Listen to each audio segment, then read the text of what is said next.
ইসলামাবাদে আলোচনার আগেই যারা সেই বৈঠকে অংশ নেবেন তাদের যেই বক্তব্য সেগুলো এক পক্ষ আরেক পক্ষকে একটা কোণঠাসা করা, আরো চেপে ধরান সেই আলোচনা টেবিলে কি হবে সেটা পরিষ্কার না। এটা সফল হবে এটা কেউ মনে করছে না, অধিকাংশই মনে করছে না। তারা মনে করে যে এই আলোচনায় যে যার মতন করে জয়ী হতে চাইবে। আমেরিকা তার মতন করে জয়ী হওয়ার চেষ্টা করবে এবং ইরান তার পয়েন্ট থেকে সেও জয়ী হওয়ার চেষ্টা করবে। ফলে দুই পক্ষ জয়ী হবে না, কোনো এক পক্ষকে মানতে হবে। এখন সেটা কে মানবে? ইরান মানবে নাকি আমেরিকা মানবে? এটা একটা বড় আলোচনা।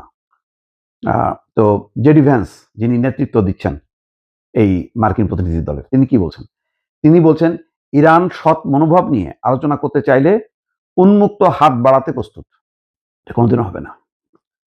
আর ইরানের উপপররাষ্ট্রমন্ত্রী হুঁশিয়ারি দিচ্ছেন যে যুক্তরাষ্ট্রকে যুদ্ধ অথবা যুদ্ধবিরতি একটি বেছে নিতে হবে।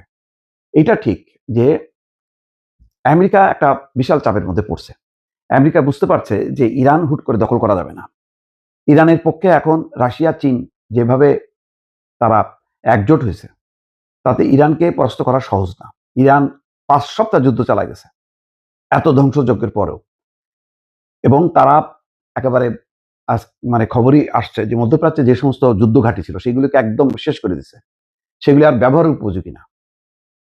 ইসরায়েলও তছনছ।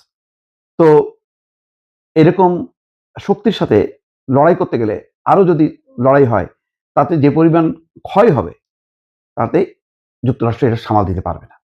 যুক্তরাষ্ট্রের মিত্র দেশগুলি কেউই ইরান যুদ্ধকে গ্রহণ করেনি, তারা এটাকে যৌক্তিক যুদ্ধ বলে মনে করে না। তো ইরানের পররাষ্ট্রমন্ত্রী কি বলছেন যে লেবাননে চলমান ইসরায়েলি হামলা ইরানের সঙ্গে যুক্তরাষ্ট্রের যুদ্ধবিরতি শর্তের গুরুতর লঙ্ঘন।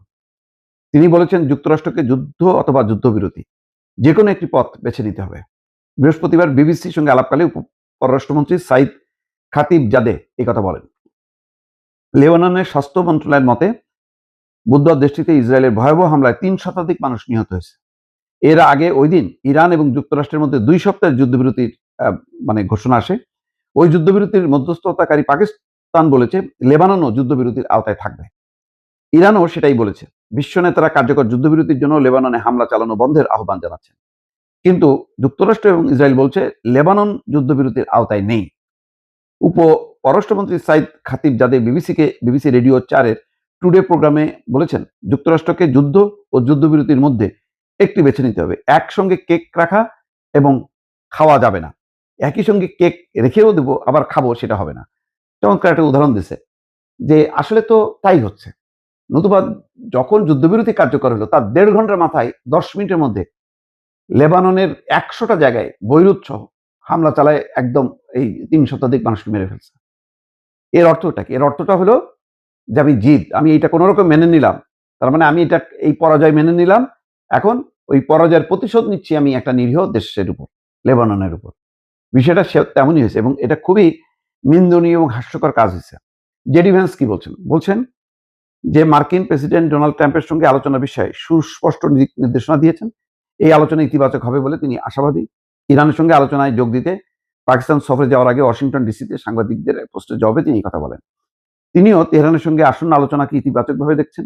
মার্কিন ভাইস প্রেসিডেন্ট বলেন, যদি ইরানিরা সৎ মনোভাব নিয়ে আলোচনা করতে চায় আমরা অবশ্যই উন্মুক্ত হাত বাড়াতে প্রস্তুত। তিনি বলেন, ইরান যদি আলোচনার নামে ধোঁকা দেওয়ার চেষ্টা করে তাহলে যুক্তরাষ্ট্র নমনীয় থাকবে না। ওই যে এখন পরাজিত হয়েছে বিশাল সিংহ, সে এক গুলিবিদ্ধ হয়েছে, এখন সে গজরাইতেছে। আমেরিকার অবস্থা হচ্ছে সেটাই।